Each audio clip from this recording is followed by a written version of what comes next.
Bonjour, je suis Chris Burns et bienvenue dans un network où l'on se connecte à un réseau de spécialistes pour aller au cœur d'un sujet.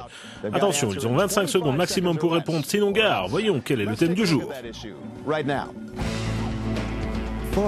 Les aides agricoles constituent la plus grosse part du budget européen 2014-2020. Les négociations sont tendues au sujet de la refonte de la politique agricole commune. Bien que réduite, la PAC coûtera encore 50 milliards d'euros par an, plus du tiers du budget de l'Union. Le commissaire à l'agriculture, Dacian Cioloș, subit la pression des agriculteurs, des consommateurs, des défenseurs de l'environnement, des États membres et du Parlement européen. La France, première bénéficiaire de la PAC, doit répondre à des pays qui, dans l'Est de l'Europe, se demandent pourquoi leurs vaches et leurs terres méritent moins de subventions. Des contribuables en colère comme ceux du farmsubsidy.org veulent que l'on taille dans les aides. À Bruxelles, des agriculteurs et des consommateurs venus de plus de 20 pays européens ont organisé une Good Food March pour protester contre les propositions d'évolution de la PAC. Dans les pays en développement, on dénonce la concurrence de produits européens et américains à bas coût subventionnés. Comment réconcilier les intérêts divergents? Monsieur Cioloș est entre le marteau et l'enclume. À présent, connecté dans cette édition de ce network, ici au Parlement européen à Bruxelles, Roger Waite, porte-parole du commissaire Dacian Cioloș. Depuis Londres, lit Rotherham, chargé de recherche à l'Alliance des contribuables britanniques qui pense qu'il faut en finir avec la PAC. Vous avez estimé à environ 470 € le coût annuel de la PAC par foyer européen.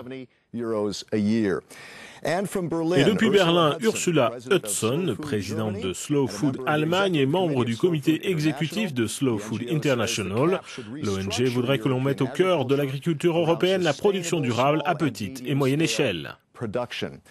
Une question pour Roger, tout d'abord. La bataille du budget est loin d'être terminée. Le Parlement européen est pour la première fois codécisionnaire aux côtés des États membres sur la PAC. Les députés devraient-ils accepter la réforme telle qu'elle est ? Eh bien, on pense que oui. Les chefs de gouvernement ont désormais élaboré un budget et ce que nous devons faire avec le Parlement européen et les États membres, c'est finaliser comment l'argent est dépensé. Ce que nous voulons, c'est une PAC plus juste, ce qui signifie une distribution des fonds plus juste entre les États membres, mais aussi au sein des États membres. Cela veut dire, par exemple, établir un plafonnement du montant des aides que tel ou tel exploitant peut toucher. Ok, Lee, faut-il en finir avec la PAC ? Oui, absolument. Mais la question que vous posiez, est-ce que les eurodéputés devraient accepter l'accord? La réponse est oui. Le problème, bien entendu, c'est qu'ils tiennent à cet énorme budget, donc ils n'accepteront pas l'accord. J'irai bien plus loin. Avec une PAC identique, les contribuables britanniques économiseraient 1 milliard d'euros s'ils ne payaient que pour les agriculteurs de leur pays.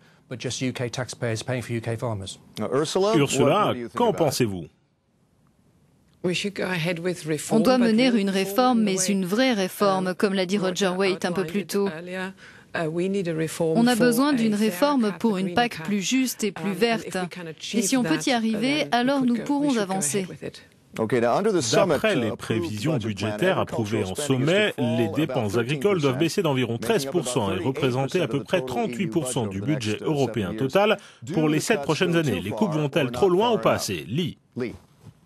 Elles ne vont pas du tout assez loin. Si on regarde comment l'argent est dépensé, il y a un écart énorme entre les différents pays. La Grande-Bretagne touche par tête de bétail, par exploitation agricole, plus de la moitié de ce que reçoivent les agriculteurs italiens et de ce qui est versé aux Allemands. Et les Français sont bénéficiaires d'environ 20% de la PAC. Il y a un gros écart dans la façon dont les aides elles-mêmes sont réparties. Roger, les choses peuvent-elles rester en l'état? Est-ce viable? Notre objectif, c'est d'avoir un meilleur système d'aide. Mais comme ces versements directs constituent une part tellement importante des revenus des agriculteurs, on ne peut pas vraiment changer les choses du jour au lendemain. On a une période de 7 ans devant nous, et c'est pourquoi on cherche à mettre en place des changements tout au long de cette période, pour aboutir à une distribution plus juste, pas seulement entre États membres, mais aussi au sein des États membres. La Commission européenne propose un système de convergence réduisant les disparités des revenus entre l'Est et l'Ouest de l'Europe. Certains disent que la réforme ne va pas assez loin. Ursula, qu'en pensez-vous? Ce qui nous préoccupe en tant qu'association qui se donne comme priorité l'alimentation aux côtés du plaisir qu'elle procure, mais aussi notre relation à notre environnement, c'est de mener des réformes sur la voie d'une durabilité verte et d'une nourriture de bonne qualité.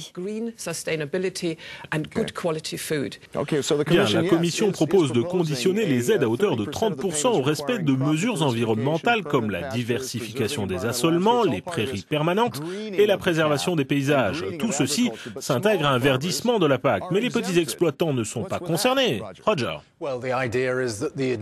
L'idée, c'est que le fardeau administratif pour répondre à ces critères serait beaucoup trop important.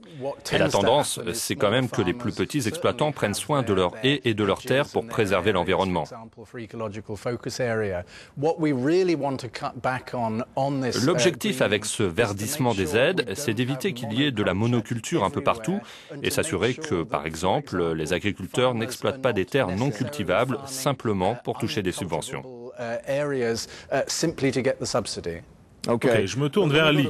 Certains députés européens m'ont dit être frustrés de constater que la PAC accapare des fonds qui pourraient servir pour des secteurs d'avenir, comme les projets d'infrastructure, la recherche et développement.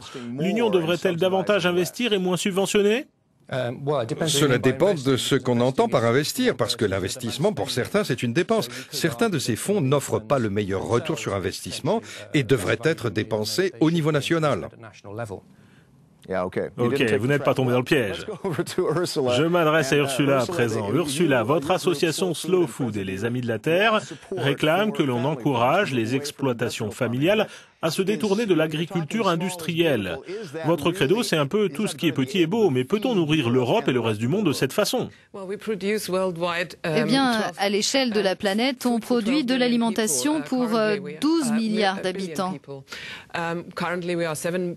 Actuellement, nous sommes 7 milliards et 70% de la nourriture produite dans le monde est issue de petites exploitations. Donc oui, c'est possible. Mais ce à quoi nous devons renoncer, c'est à une production industrielle qui détruit l'environnement. L'environnement, l'eau, le sol sont des biens communs et nous devons trouver les démarches qui les préservent, qui les garantissent pour l'avenir.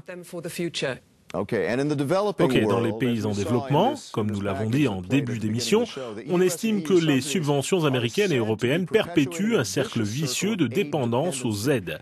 Comment éviter la concurrence déloyale pour les agriculteurs de ces pays ? Que devraient faire l'Union européenne et les États-Unis ? Mettre fin à leurs aides ? Roger ? Premièrement, s'agissant des restitutions à l'exportation, en gros, elles ont disparu.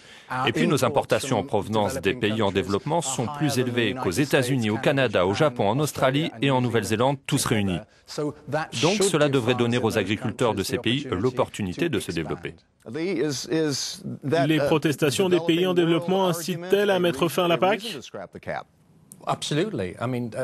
Absolument.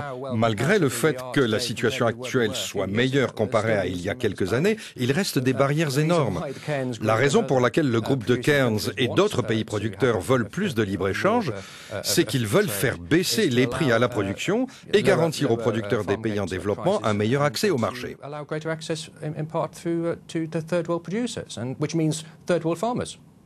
Ursula, qu'en pensez-vous ? Vous avez le dernier mot. Comment aider les pays en développement sans pénaliser les agriculteurs chez nous ?